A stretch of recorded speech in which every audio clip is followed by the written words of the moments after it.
Hello everyone and welcome to a new episode of our Facebook Live on Well Institute.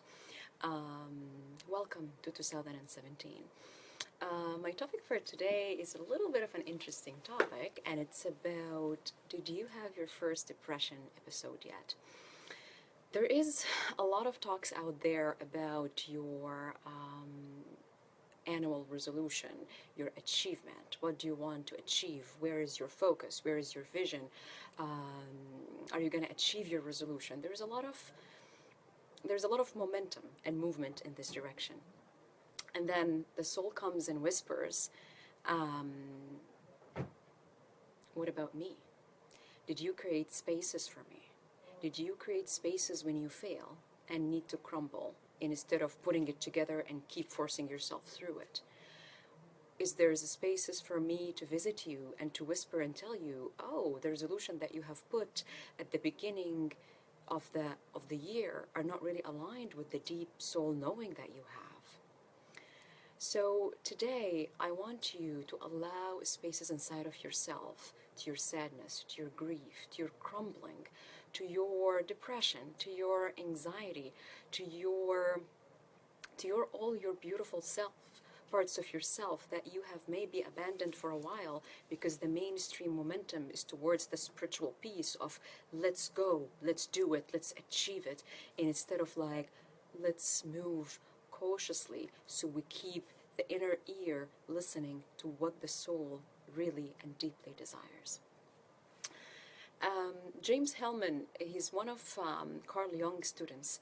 One time he said a very beautiful quote that I got with me today. He said, soul resides in the valleys of life and not on the peaks of intellectual, spiritual, or technological efforts.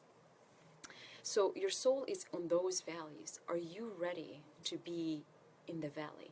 Do you create enough valleys in your life so that you can go and rest and reevaluate and see if you are climbing the ladder towards the right wall or not the right wall at all? And this takes me to the distinction between spirit and soul. Many people think that spirit and soul are one thing. The way I want you to think about it, spirit's going like this, up, and the downward is the soul, the roots. If you see yourself as a tree, soul gives you the roots. The soul is interested in very simple life pleasures, like deeply simple life pleasures. Nothing about achievement or let's do it. On the other hand, the spirit is very interested in everything that is unearthly. Let's connect to the divine. Let's go more. Let's feel the ecstasy of connecting with the divine. Nothing is wrong with either or. The healthy ego is the bridge between both of them. It's the bridge between the spirit and the soul. When we ignore our soul, when we ignore these whispers, when we ignore the valleys of life, when we don't take pleasures in the simple things in life, when we don't create spaces for crumbling, for depression, for anxiety, for being in our shit basically, and being humans, and being messy, and being crappy, and being okay with that, and accepting that, what happens is something that is very dangerous, what we call spiritual bypassing. We disconnect from our inner mystery. We just, every time we face a dilemma or we face an obstacle on earth, we just take off, which is a form of dissociation, spiritual dissociation, I would say. So it's very important to create those spaces in your life. The other day I was reading a poem by David Wyatt called The First Step. I will read it at the end of today.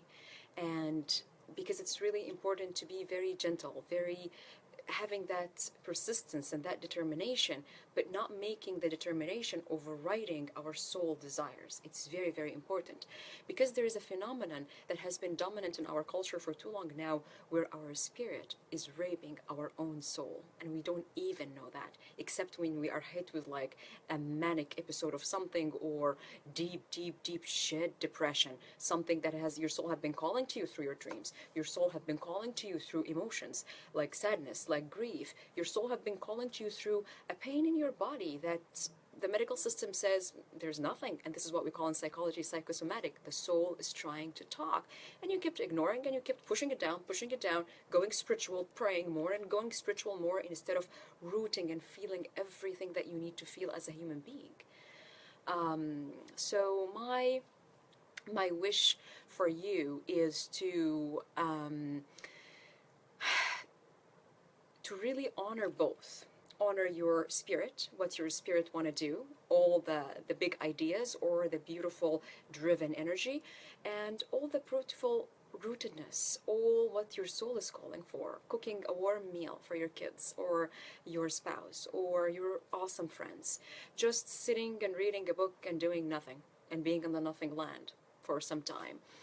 Um, what we need in the world now, we need more achievers with soul. We can't, the planet can't handle more achievers who are just in a driven energy that they have been raping their own soul for too long. We need those gentle, tender, soulful, they can be very assertive too, achievers. So pay attention to the whispers of your soul. It's really, really, really important.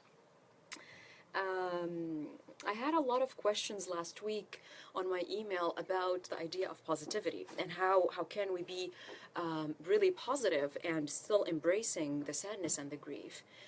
I would say, I will question, why do you have a need to be positive? Why do you have a need to be positive? Isn't it okay to be in the heart, in the heart, in the heart of your human experience? Which include suffering, which include misery, which include ecstasy, which include joy. It's all of it. So it is important to be tuning into that. There's nothing called negative emotions. There's negative attitudes towards emotions. So gather your abandoned emotions, your little children that is coming out of your soul, bring them back to yourself in 2017. Honor all of your parts. Don't honor parts on behalf of other parts. All of them, your children, accept them, love them, be with them. And then you will witness magic. You will witness things that are unfolding in ways that you didn't even plan. And you'll be like, wow, I didn't even see that. But you know what? That feels more aligned than what I have actually planned through only my mind without engaging my soul. So before we read at the end of our poem, I'm just going to tend to some questions. Here's a question. What are some ways to stay grounded, to accept the crumbling and own it in order to stay grounded? That's a really, really good question. One of the ways to stay grounded, find the things that move you. Is it poetry? Things that makes your tears come. Is it hugging your little child? Is it being in the hug of your lover and feeling his breath or her breath on your skin? Is it having a walk in the park and looking at a beautiful flower? Whatever moves you is something that has a soul for you, something that related to your own inner mystery.